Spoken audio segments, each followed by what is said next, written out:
Good evening, and welcome to a live debate between the candidates for the 111th District of the Kansas House of Representatives on the campus of Fort Hays State University. Thank you to our host, Tiger Media Network, for streaming this event through the FHSU Student Government Association Facebook page and other media channels.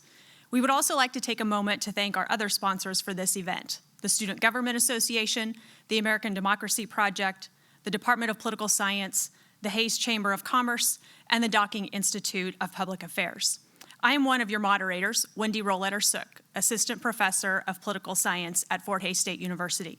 I am joined by Isaiah Schindler, a sophomore studying political science at FHSU from Hays, Kansas. In order to take the necessary safety precautions due to COVID-19, we are streaming this debate without an audience and maintaining a safe distance. We have in the studio our two candidates, the incumbent, Republican Barb Wasinger, and the challenger, Democrat Eber Phelps.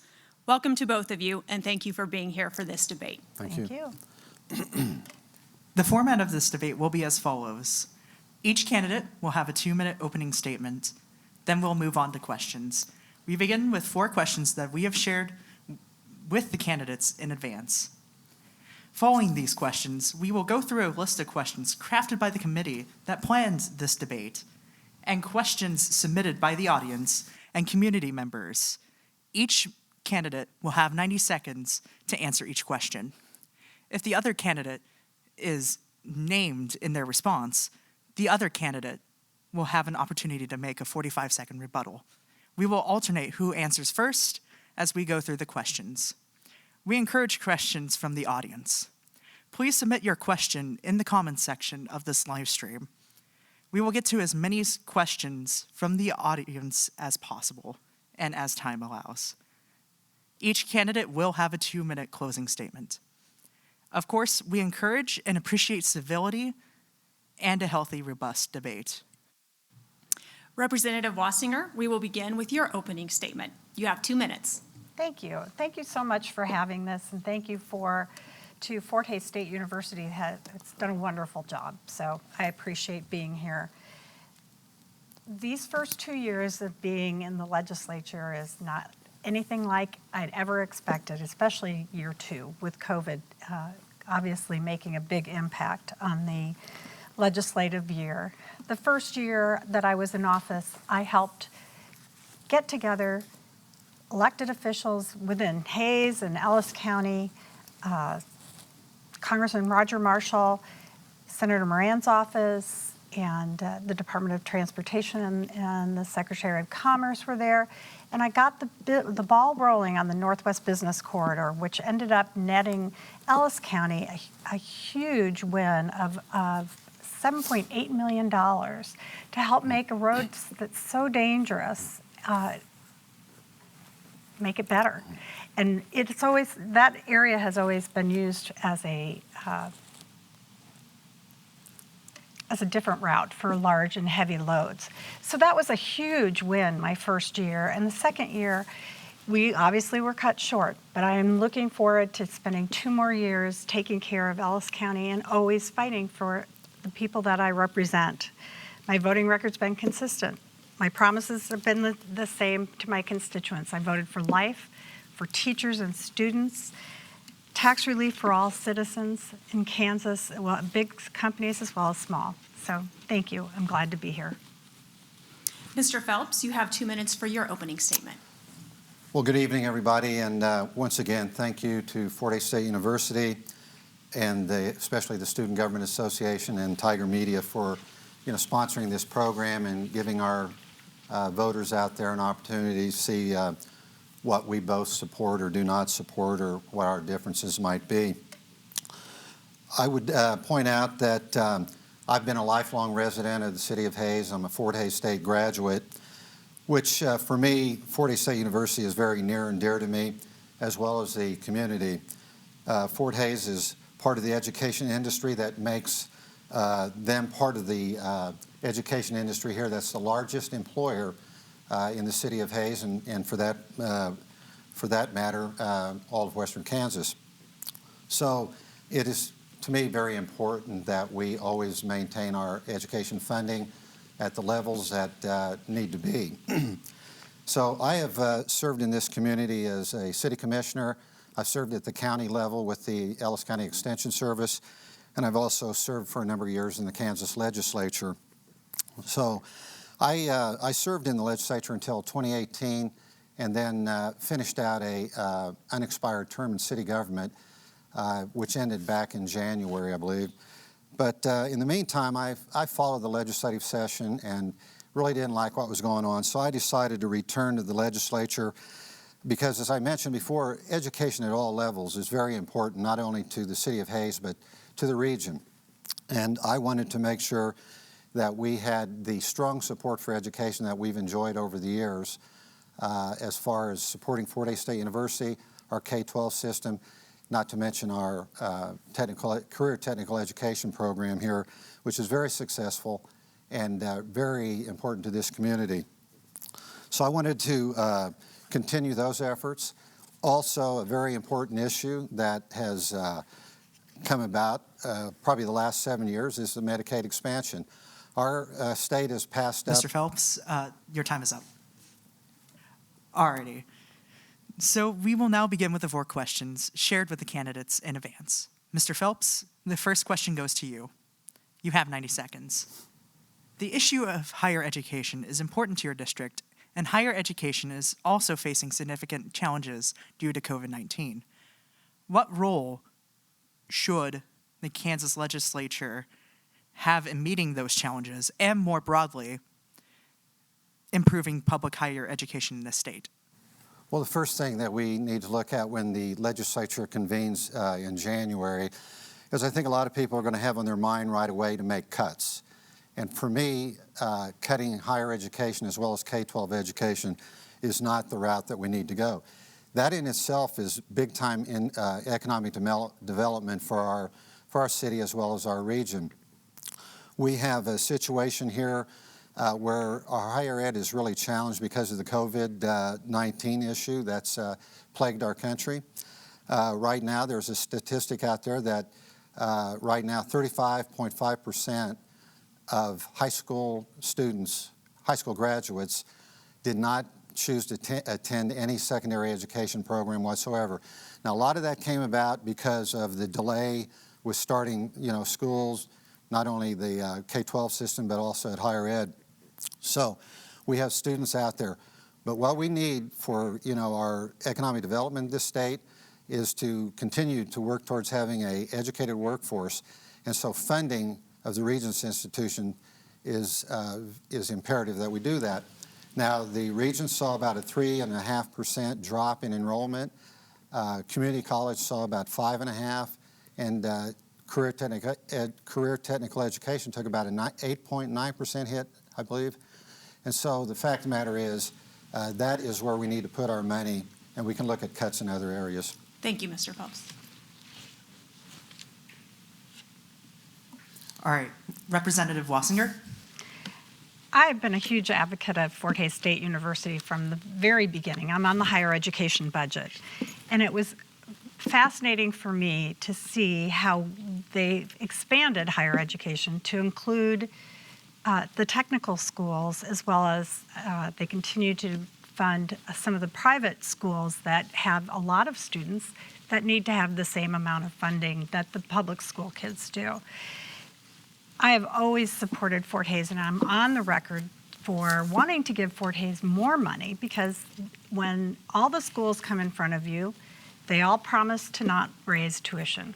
Fort Hays State said they would not, and they did not. They've always done what they said they were going to do, and they do it well. The budget for the state is over 65% is spent on education. So we are already in that, giving them money, and anticipating cuts in education or anywhere else is foolish when we don't even know where we're going to end up come in January. So I think the biggest thing that we need to realize is that we do need to support our teachers and our students and make sure that they get, the classrooms get the money and the teachers get the money, and we're not spending it all on administration. The next question, can you assess or evaluate the efficacy of the state shutdown? Did it work, and what were the consequences? Representative Wasinger, we'll start with you. You have 90 seconds. Okay. You know, in hindsight is 2020, obviously. At first, everyone was so frightened, and it just seemed like everything needed to just take a pause. However, I think Kansas is so much like the United States, very rural and very urban in different areas. And I think the blanket approach was wrong, particularly when the lockdown started and they shut down everything in the state on the 30th of March. Ellis County had 0 cases. In fact, there were over 90 counties that had no cases of COVID. They didn't get our first confirmed case until the 10th of April, and then when we exited on May 3rd, the shutdown, there were 10 cases. We need to just be able to deal with each community and local control. Local control is so important for all of our communities. They know best, the county commissions, the city commissions, they know what's best for their communities. And I think it was wrong to shut down all of these businesses and pick winners and losers in this shutdown. The economic damage is considerable, and we never should have had everyone be exactly the same. Thank you, Representative Wasinger. Mr. Phelps? Well, therein lies the problem. This is a health issue. The COVID-19, when it first, hit the headlines, came out as a health issue, a threat to our safety all across this country. So steps were taken. But in the meantime, some people looked at it as a political issue or an economic issue. The fact of the matter is, when you did the shutdown at the very beginning, things worked. We didn't have any cases, but we had county governments all over the state decided to look at it as a political issue, and they pushed back on the governor. The governor took the advice of medical science.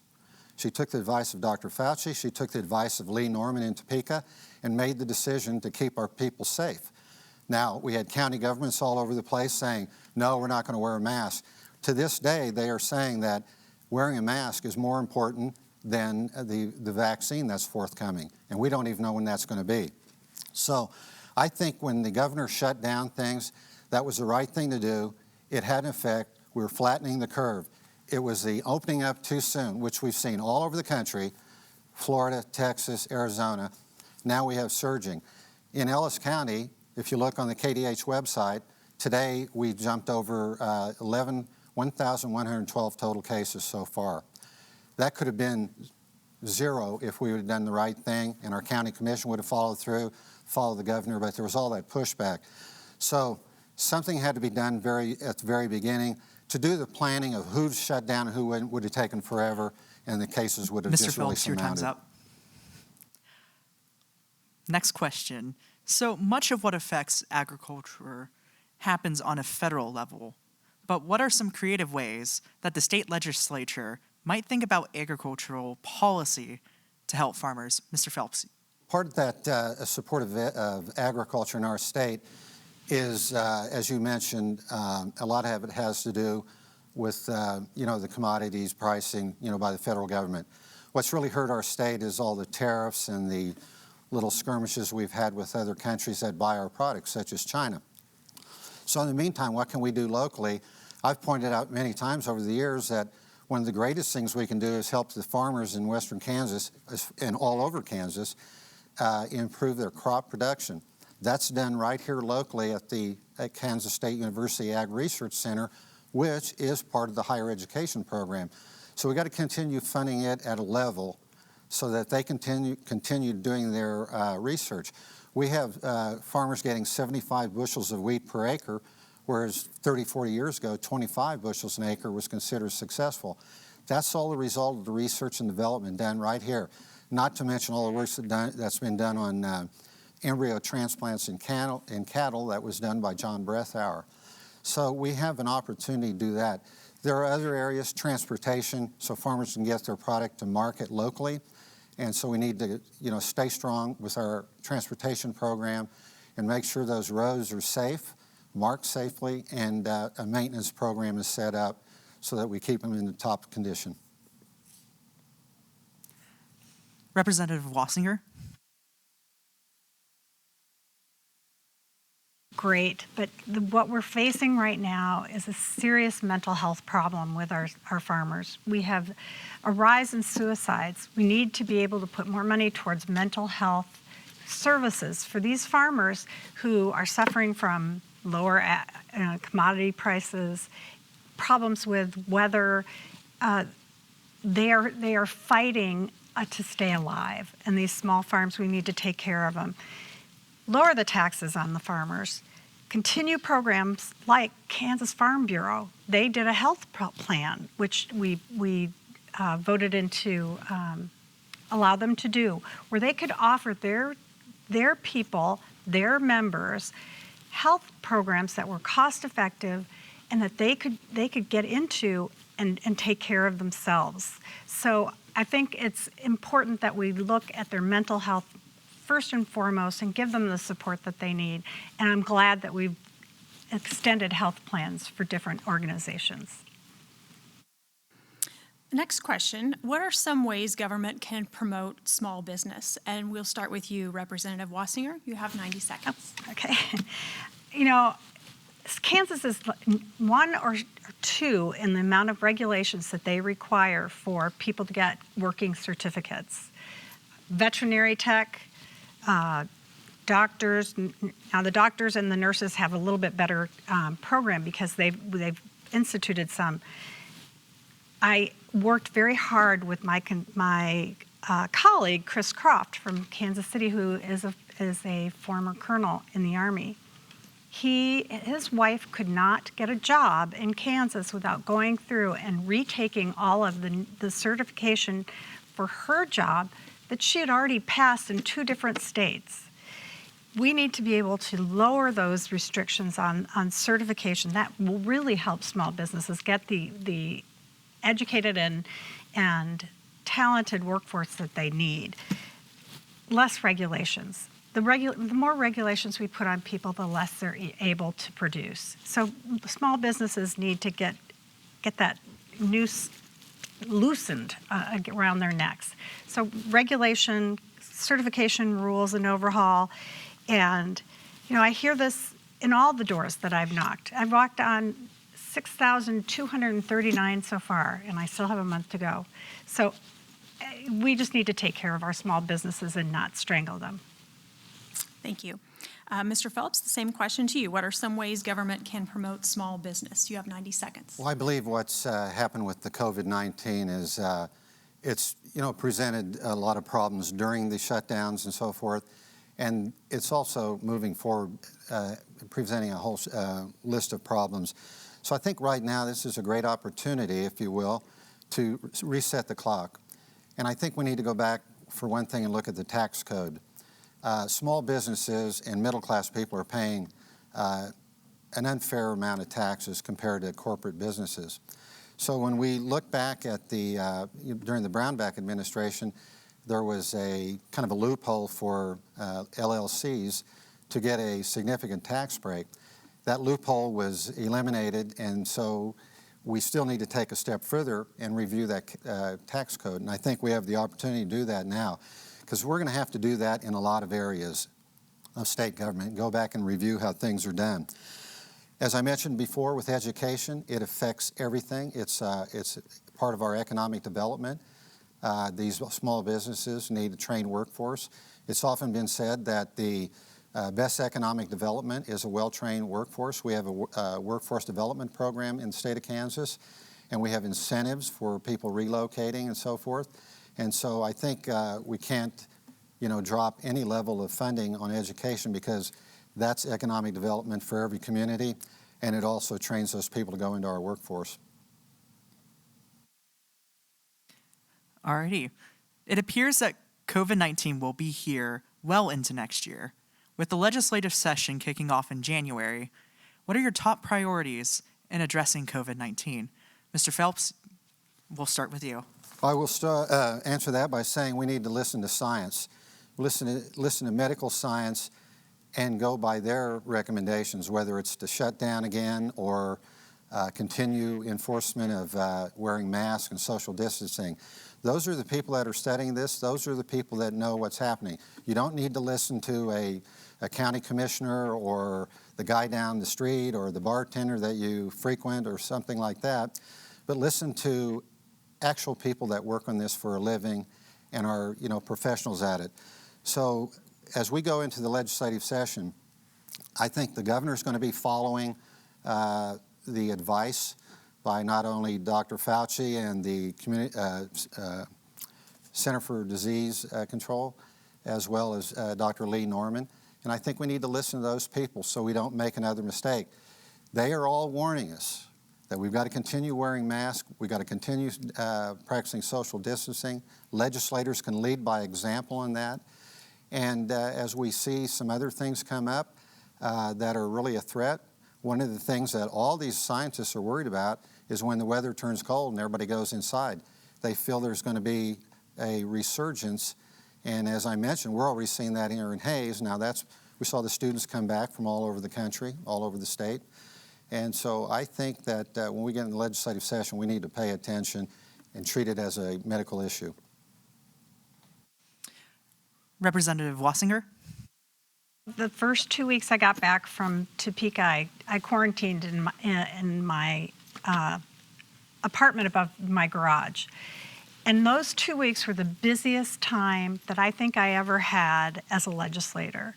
And I realized that I was on the phone all day long, either on the phone, emailing people, helping people get unemployment, straightening out what was going on, helping people figure out if they were essential or not.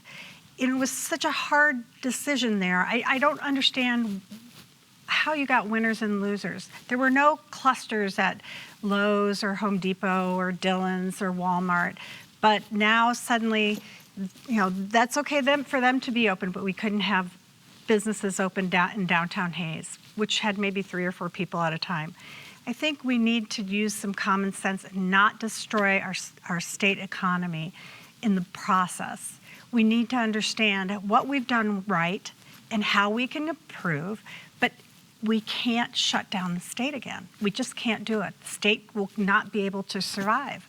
So I think respecting one another and figuring out what the best way to complete this is the right way to go. Thank you. The next question is, how do we attract employers to rural western Kansas? And it goes to Representative Wasinger first. You have 90 seconds. We support the economic development officers throughout the state. We have some amazing people working. Here in Ellis County, we have Doug Williams, who's doing the very best he can to try to figure out how to bring people in, getting a fund to help people build houses, fix houses in Hayes. But the biggest thing we can do throughout the state is to make sure that we have broadband everywhere. And that will bring these businesses into Ellis County and into Hayes.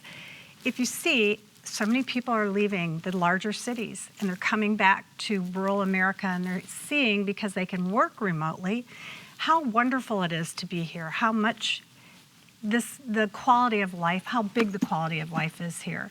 So I think broadband and those things will make businesses come to rural Kansas. Thank you. Mr. Phelps, the same question for you. How do we attract employers to rural western Kansas? There was a lot of focus on rural communities here a few years ago, especially as we saw the continuing decline in population in northwest Kansas, as well as what we refer to as the aging, growing population that we see all over our western part of our state. So as far as the small businesses go, a few years ago in the legislature, when I was serving, one of the things that was developed was what they called the Rural Opportunity Zones, kind of affectionately referred to as ROZs. And those were set up to incentivize employers to move to rural Kansas and set up their businesses and so forth. So I think one of the, I guess you could say, the positive things that's coming out of COVID, there may be more employers willing to do that, where they can move to an area that's got a lower cost of living for their employees and also take advantage of those incentives that are being offered. In the meantime, with our medical community, we have a program that forgives the education costs of a doctor if they relocate in rural areas, with the stipulation that they, serve there for several years. There's a specific number of years. I can't remember exactly what it is. What they found is a lot of doctors do that, and they end up staying in those communities. And whether you like it or not, or recognize it or not, a physician is a small business. A doctor moving into a community hires staff and, pays them, and they're all part of that community. So we need to keep that incentivizing going. Alrighty, next question. What role does state government have in improving affordability of housing? Mr. Phelps? I'd ask you to repeat that question, please. Yes, of course. What role does state government have in improving affordability of housing? And the question goes to you first. In affordability of housing? Well, one thing that I think is going to happen, and I'm going to be very supportive of it if I return to Topeka, and that is a whole redevelopment of our Department of Commerce. And of course, within that realm, you're going to have, some housing issues. So we've got incentives out there for people that are willing to come in, investors that are willing to come in and, develop affordable housing. We've seen a very big success story here in Hayes with the Stone Post Estates down in the south end of town. And those are very high-quality living, homes down there, or apartments, I should say. And so I think there's a lot of that available to go around the state. And so whatever the state of Kansas can do to keep that incentivizing going for those investors that want to do that, that is something that I think is going to come out of the Department of Commerce. And I would be a big supporter of that, because one of the things, especially in rural areas, in trying to attract teachers, employers, and people to come back and relocate, is housing. And it's an issue not only in rural Kansas, but it's also an issue in urban areas. And so to meet that demand, people that are willing to step forward and provide that investment, we need to back them 100%. Representative Wasinger? Well, I think I already mentioned that here in Ellis County, we already have a program to build and take care of affordable housing. There are so many different things that the state has tried to do. For example, the bankers and credit unions tried to get a bill passed that would use idle funds of the state in order to put out loans for people to do these things, to invest small businesses, to invest in their business and get things done. And it was vetoed and voted down by the Democratic Party and the governor. These are the kind of things, different ideas, different. It was so fascinating to see the bankers come up with such a great idea, and to have it turned down was difficult to watch. So we can help by using these idle funds and doing things like that within the different counties. There's a lot that's being done right now.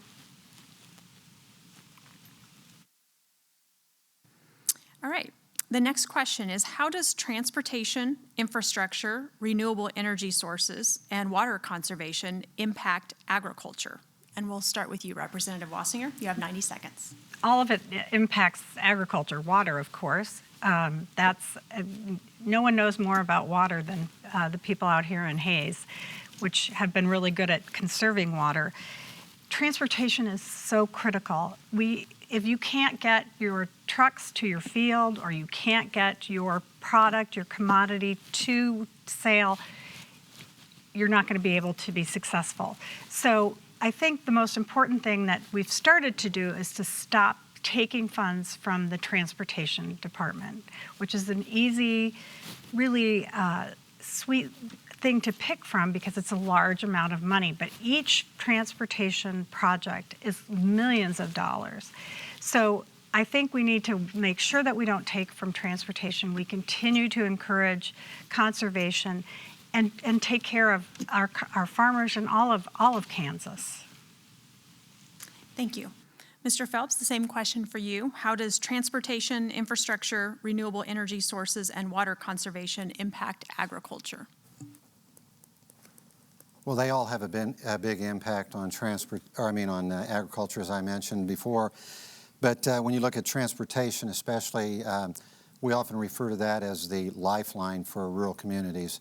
They don't have, commercial airlines coming out of there, so especially for agriculture, you're going to need to truck those products, whether it's milo or wheat.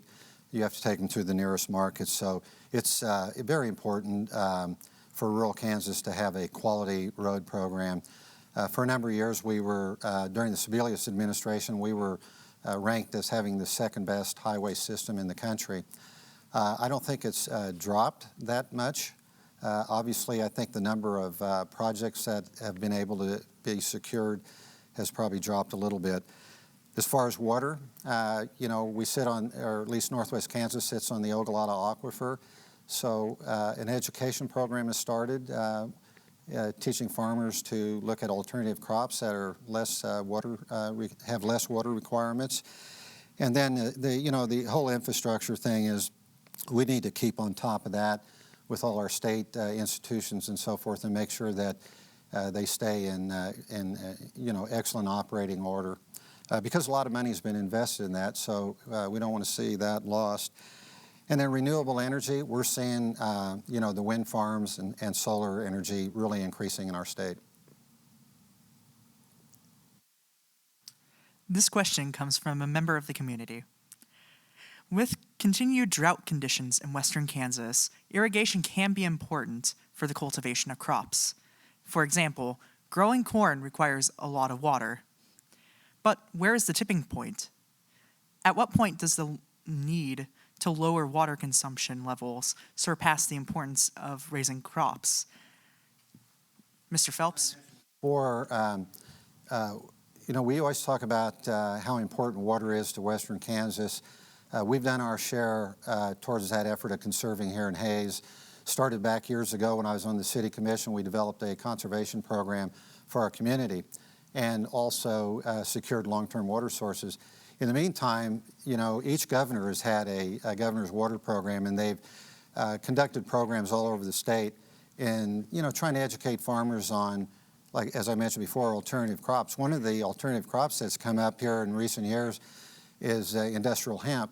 And so we have a chicken before the egg thing here where the processors don't want to move here until they know farmers are going to grow the crop. Farmers don't want to grow the crop unless they have the means to get it processed. So one of the things we can do is alleviate any restrictions going from border to border where they have to take those products out of state.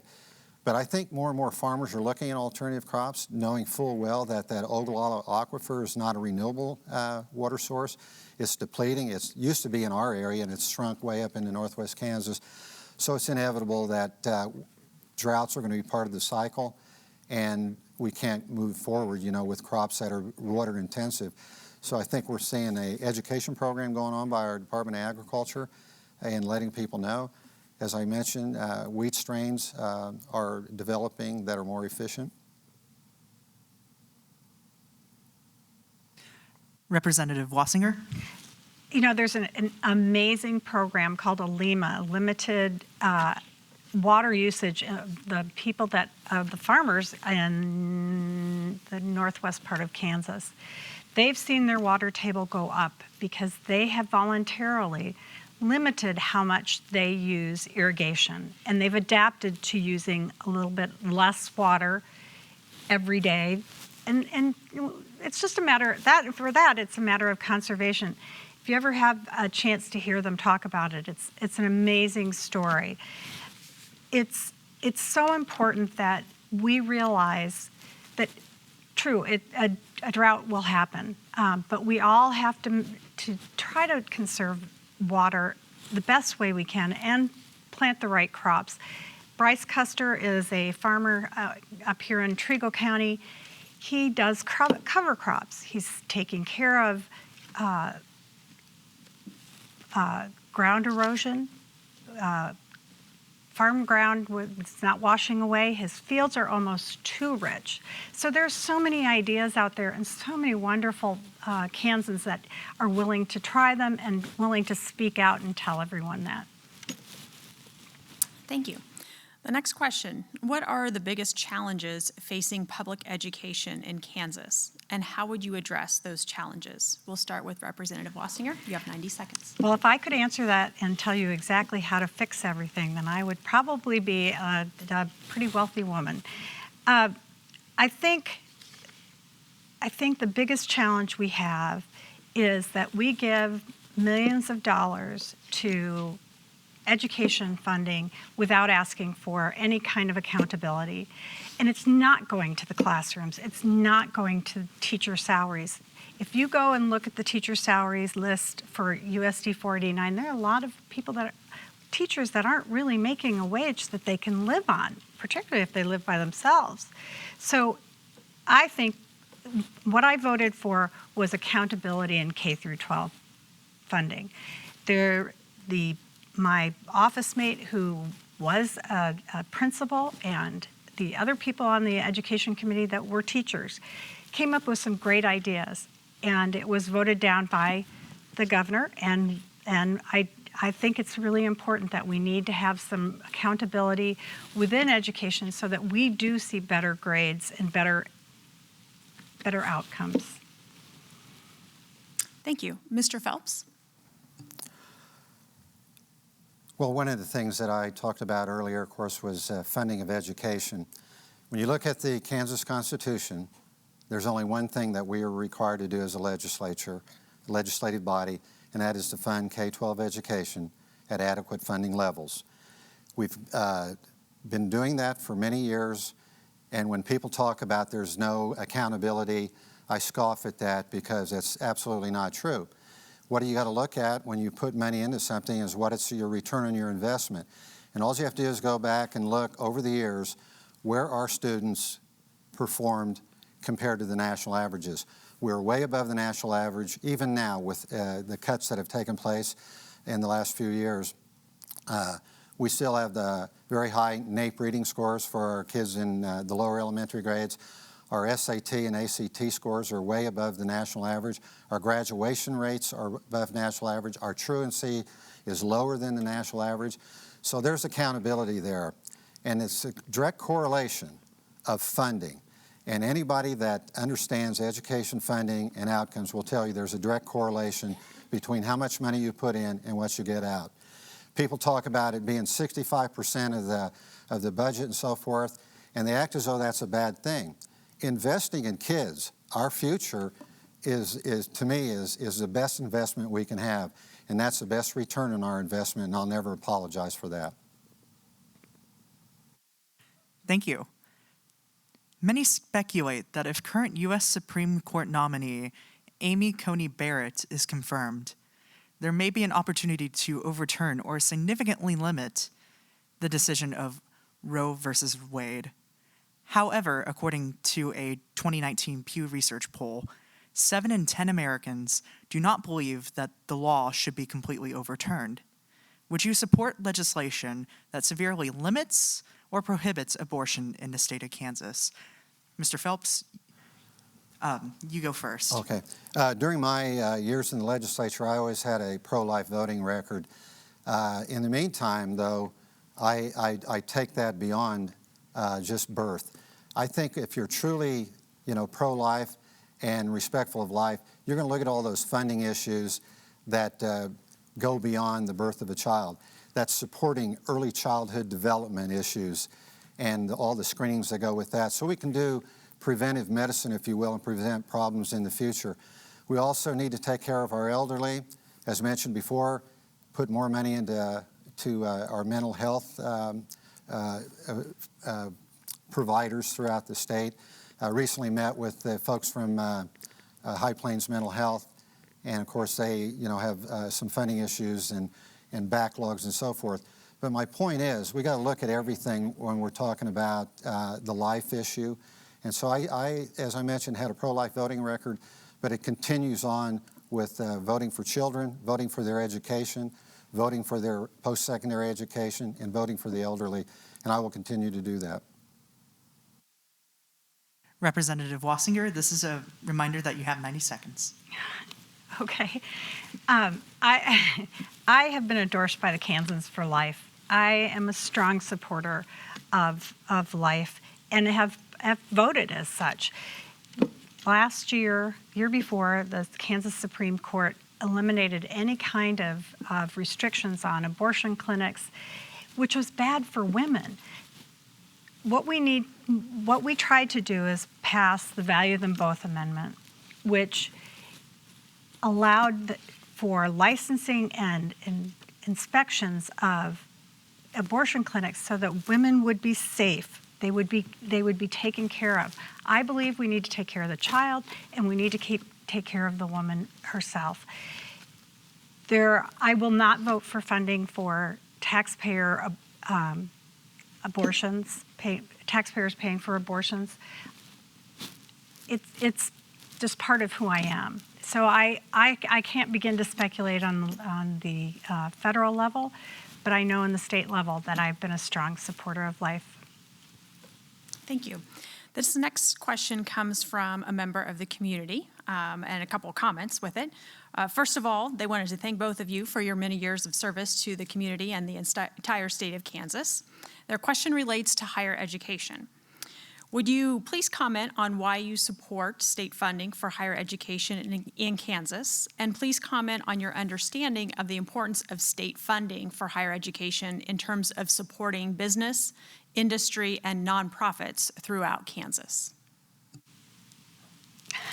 Sorry, we will start with Representative Wasinger. You have 90 seconds. I think I kind of answered that before, that I've been a strong supporter of Fort Hays, and I enjoy being on the higher education budget, where I can see that we're putting the money and investing in tech schools.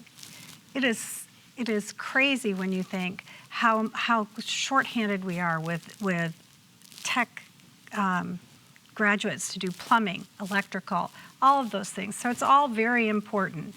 And I realize the importance of funding for that. And we just need to keep it up and really look at it and see where is the money best spent.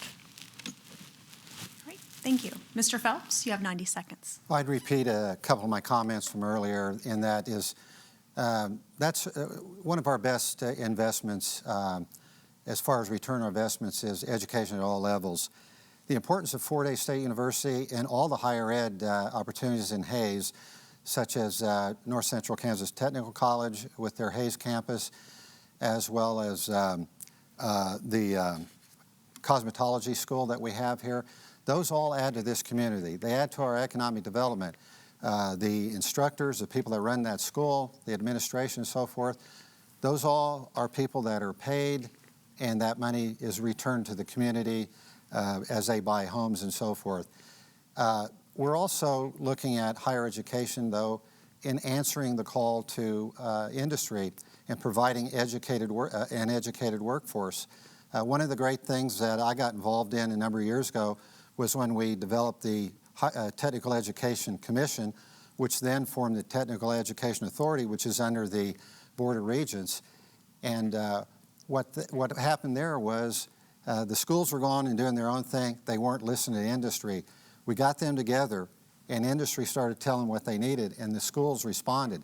That's why their enrollments have been high, their outcomes have been great, and we've provided great workers for big companies like Boeing, as well as small mom and pop businesses right here in Hays.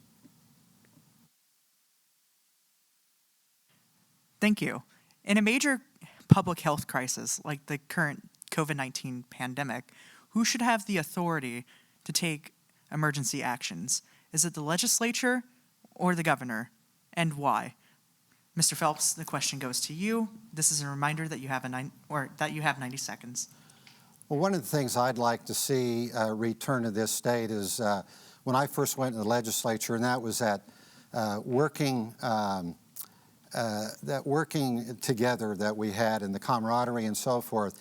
And so as we look at a situation like who should have the authority, the governor or the legislature, I'm all in favor of the two working together. Now, the governor is going to listen to medical science, and she's going to follow their lead. We need a legislative body that's going to treat this as a medical issue and not go through this whole thing again of treating it as an economic or a political issue. It's a health issue. And those that are willing to listen to the people that tell us how to keep safe, instead of waiting until it's out of control, That's going to be how we get things done. And if that's the governor making that call or the legislature, I'm all for it. I just assume they both work together, because if you have one pushing back, there's delays. In the meantime, we have people getting sick and we have people dying. I personally, in everything I've read and talked to physicians, I think everybody agrees that we need to keep doing the things we're doing as far as masks and social distancing. But I also believe that the worst is yet to come. Representative Wasinger. Well, the governor and the legislature are working together to make sure that everything is safe. There's the State Finance Council, who also provides a check and balance to the governor, and that's what's been going on. There's been no partisanship. It's frankly astounding to not think of it as also an economic issue. It is. Our state is suffering. We have so much unemployment within the state. I've talked to these people on the phone. I've heard their pleas for help. I've heard them want to get back to work. But we need to go back to local control. We have wonderful state, county health departments that are taking care of their people. The commissioners, the county commissioners, the city commissioners, all throughout Kansas are trying to do the best job they can to keep Kansans safe, and they will continue to do that. We have to have a check and balance within the legislature and the governor's office so that we all are doing the best for Kansans. Thank you. What is your position on Medicaid expansion in Kansas? And this first goes to Representative Wasinger. You have 90 seconds. There really needs to be some important additions to Medicaid expansion. I'm watching you talk, and I should not do that. That need to be seen in any kind of bill for Medicaid expansion. We need to have people have some skin in the game and have them pay a premium according to their income base. We also need to have some sort of pathway to work, and we need to provide for improved canned care reimbursements. We have a disabled community that's waiting in line for services, and they will be stepped over by adding Medicaid expansion. So we need to make sure that we increase canned care reimbursements, get those waiting lists cleaned up so that our most vulnerable people in Kansas are not sitting and waiting. Question now goes to you, Mr. Phelps. Well, I've had the opportunity to vote in favor of Medicaid expansion at least 3 different times during my tenure in the legislature. And when we look back, if we would have adopted Medicaid expansion way back when we had an opportunity to do so, we would be so much further ahead budget-wise here in this state. If you go to the Kansas Department or Kansas Hospital Association website, you can find a ticker that they have there that indicates the latest reading that I've seen is about $4.7 billion is what we've passed up on in this state, which if we would have done that, we'd have that money coming in, and which, by the way, is just under $1 million a year for Hayes Medical, and think what that would do for our community if they had those resources added to what they, what their current budget is. So we have an opportunity here, again, that we have a governor that's not going to veto a Medicaid expansion bill. Yes, there's a matching fund, which right now is 90% from the federal government. In that bill, if it goes below that, the state can pull out of it. 39 states have either adopted Medicaid expansion or are in the process. Right now, we're an island between the 4 states surround us that they've already had Medicaid expansion passed by their legislators. And so here we are, Kansas, letting all this money pass by and letting 150,000 people go uninsured. Thank you. Artie, this question is from a community audience member. This question comes from Facebook. College students often feel underrepresented in the Kansas legislature. Why should a college student vote for you? Mr. Phelps, you may go first. Remember that you have 90 seconds. Okay. Well, I mentioned at the beginning of this program one of the reasons why I decided to go back in the legislature And I look back on February 9th, 2019, when in the middle of the afternoon, my phone started beeping one after another. And when I looked at it, there was 2 Republicans, 2 Democrats, and a member of the audience representing one of the universities all told me in so many words that they were just disbelief that our current legislator voted in opposition to a bill that would add additional money for the Regents institutions in the state of Kansas. The prior session when I was there, we had passed, I think, an $18 million little package to make up for some lost money for the Regents.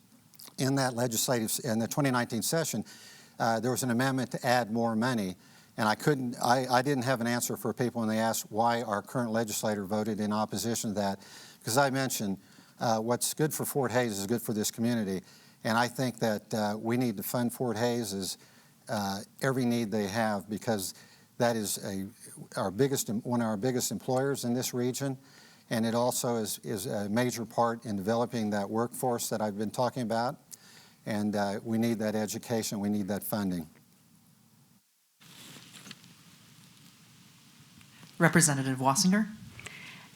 I'm very excited to talk to college students and Fort Hays students, and I'm a little disheartened by a lot of them are not all that interested in the legislature, and I think something like this really helps the student government, political science students that are interested and want to be a part of it. It is the one thing I have been is accountable to everyone. As I go door to door, which I go to the door, I leave my literature in the door and a note that says, here's my phone number, here's my email. I'm not knocking on the door, but I ring the bell and I stand on the sidewalk. And when I talk to all these people, what they're most concerned about right now are jobs in the economy. They're worried about term limits. They don't like to have the same people in office as long as 18 years, as some people that I know. We need to be looking at all of that, and we need to have more active college students get involved in understanding what's going on. And I thank you for having this, because I think it's a big help. Thank you. What kinds of policies, if any, would you support to promote social and racial justice in our community? We'll start with Representative Wasinger. You have 90 seconds. When I go to different doors, and so many times these people say to me, why are the politicians all so cruel and unkind and angry, fighting with one another? And I tell them that I believe that the biggest problem is the devaluation of human life. We don't appreciate seniors. We don't protect our unborn. We don't protect. Now we have politicians that want to be able to abort a child after it's born, living child after it's born. We have to go back to appreciating human life and appreciating one another and not be so angry. And I think when you don't appreciate human life as seniors or as the unborn, you don't appreciate people. And I think that's a huge problem. And I think that's the major issue, which I'm trying to make sure gets fixed. Thank you. Mr. Phelps? Well, racial and social justice can be addressed at all different levels. But one of the best places to start that is in our K-12 system, making sure that we have the best quality teachers in place. We can find out their views through the interview and vetting process, but at the same time, we need to have those teachers in the schools really, in the administrations, having a zero tolerance. And, we have things in place in the business world as far as, hiring people where you can't refuse employment to somebody because of their skin color or their gender. And subsequently, in our school system, I talked to a teacher that was a 40-year classroom teacher, and one of the things they focus on is watching out for bullying, both by the students doing the bullying and those that are being bullied. So that's an area where they're trying to, stop, permanent scarring of an individual. And so they can be looking at that too from the, from the racial issue as well. And so I think that a zero tolerance by teachers, the way they behave and what they say on Facebook and so forth, needs to really be enforced so that there's a great example set for the kids as they're growing up, especially during those formative years where they'll pick up on that. I had a social studies teacher here tell me that students said that some presidential candidate didn't believe in God. Thank you. In Kansas, the minimum wage is $7.25 an hour. Missouri, Nebraska, and Colorado all have higher minimum wages than Kansas, according to the U.S. Department of Labor. With those states having higher rates than Kansas and the costs of living increasing significantly since the last federal increase, do you believe that there should be legislation on the state level to raise the pay? Mr. Phelps, you go first. Remember that there is 90 seconds in your response. Well, there's been attempts in previous legislative sessions to raise the minimum wage in Kansas. But what we've developed into pretty much all over the country is we have what we call people that are working poor. In door-to-door conversation just yesterday, talked to a single mother that actually had 3 jobs. And one of them she was self-employed. But the fact of the matter is she was working to take care of her kids and the home that she had purchased and, making do, but still, having a lot of needs that weren't being met. So the fact of the matter is, if we don't increase the minimum wage, that trend is going to continue. So as I mentioned in my earlier remarks, we need to revisit our tax code so we can take care of people that are at the lower end of the income scale. In addition to that, we have the highest sales tax on groceries in the country. And that is something that we've tried to reduce in the state of Kansas for years.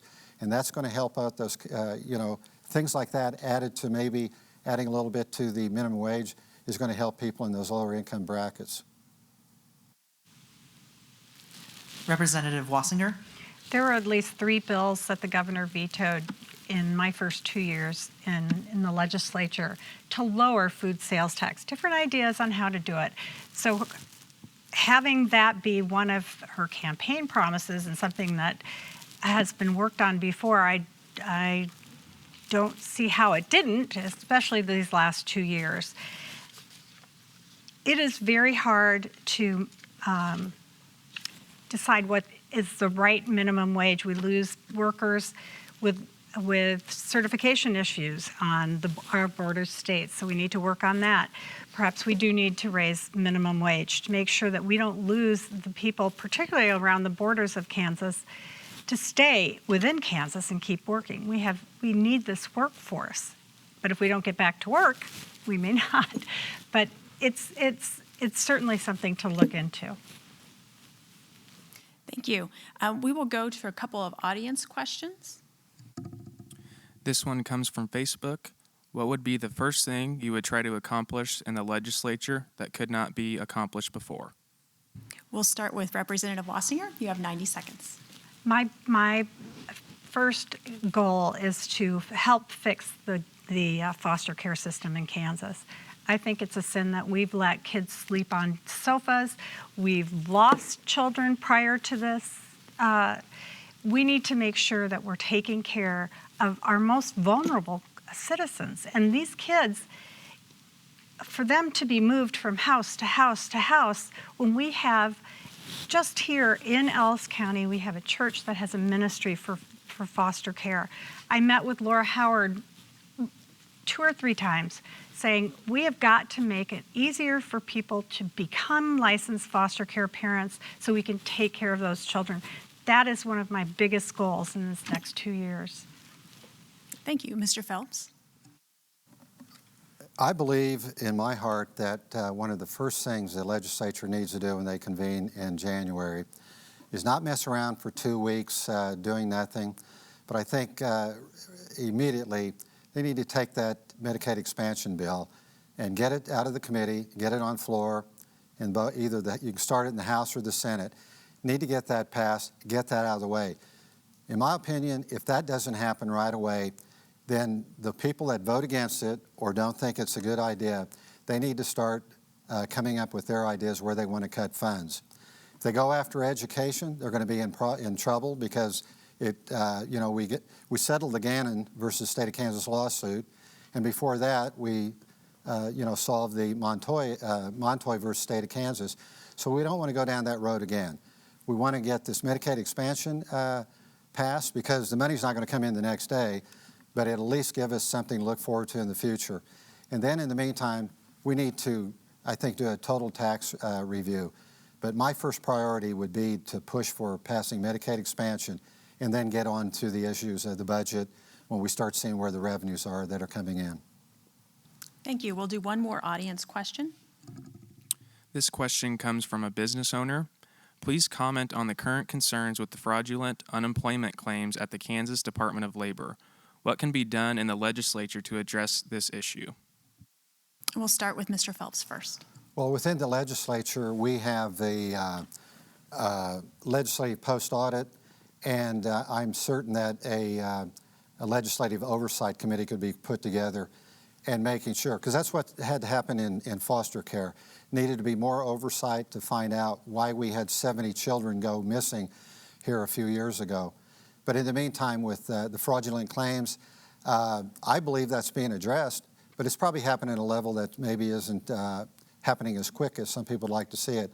But I think an oversight committee can review that and find out what steps or at least what legislative tools the legislature can provide for the oversight, and also do a post-audit and find out if it is a legitimate claim.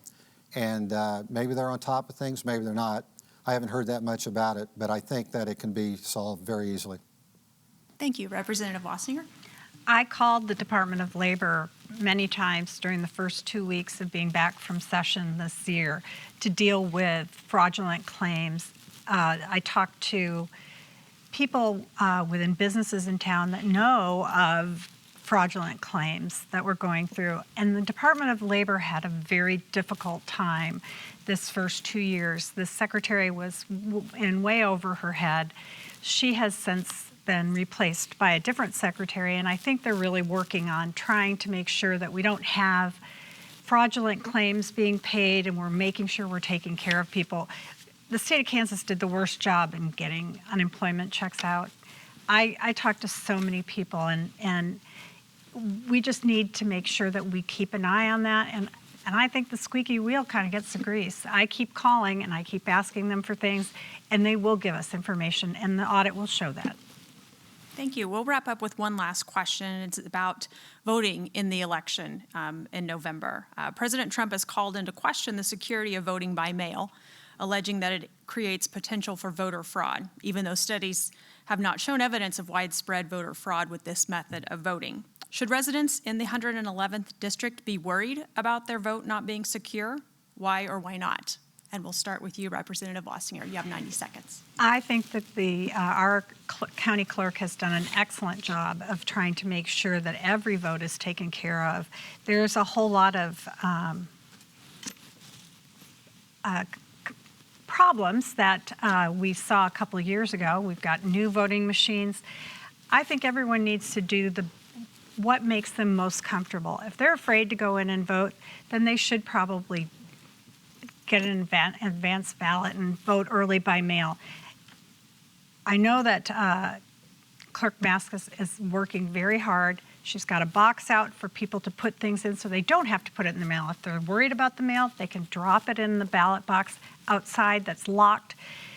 I think what we need to do, for me, I want to go in and vote. That's how I always have since I was 18. So I would just make sure that everyone do what makes them the most comfortable so that they're not afraid to vote. Thank you. Mr. Phelps? I would kind of look at some examples. You know, one thing legislators always do is they're even doing this on Medicaid expansion. They want to see how it's working out in other states. And so when we get to the mail ballot, you know, they wanted to do that on the state level, and just have everybody vote by mail.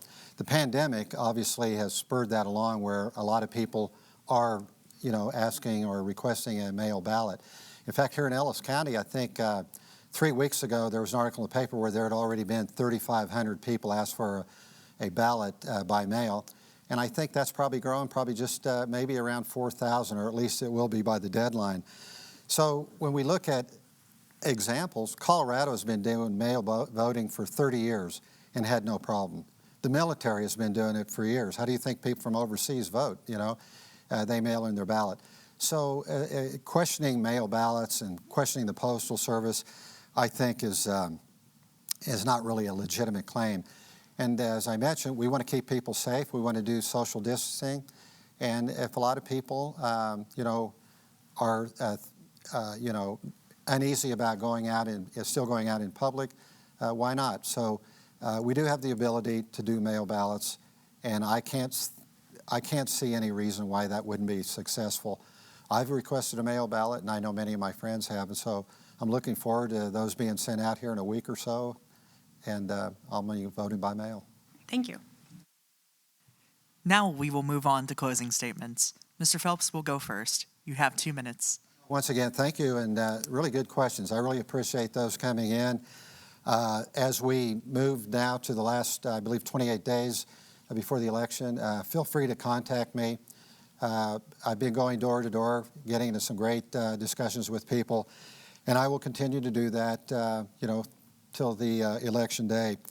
I want to emphasize a couple things that, I mentioned during the program here, and that is my support for education at all levels.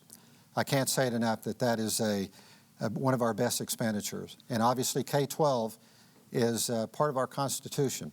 And so a lot of people are always talking about their rights being taken away, that they got to wear a mask or so forth. I look at them and say, well, where are you at on K-12 funding?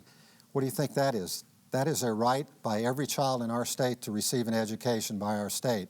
And it has so many positive things coming out by funding at the correct levels, that being job creation, or a workforce that goes in the job market and they're educated and they're qualified and they have great skill sets, especially those that have gone through our technical education programs.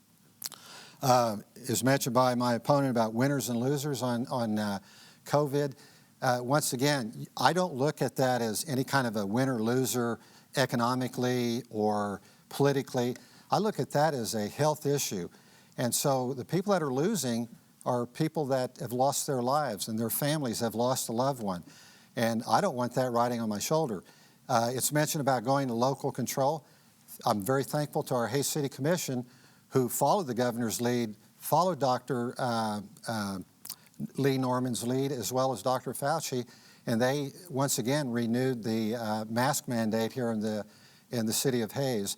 And I think number of other communities have followed suit, and you can see where their numbers are, where they've dropped significantly and ours have gone up. Thank you. Representative Wasinger, you have 2 minutes to make your closing statement. Thank you so much for allowing us to be here tonight and to do the best of hearing from our community through Facebook. And I hope everyone has paid close attention. It's very unfair to say that I don't support schools or higher education. There's so much more information that you need to know, that it's important to me. That I have 4 children.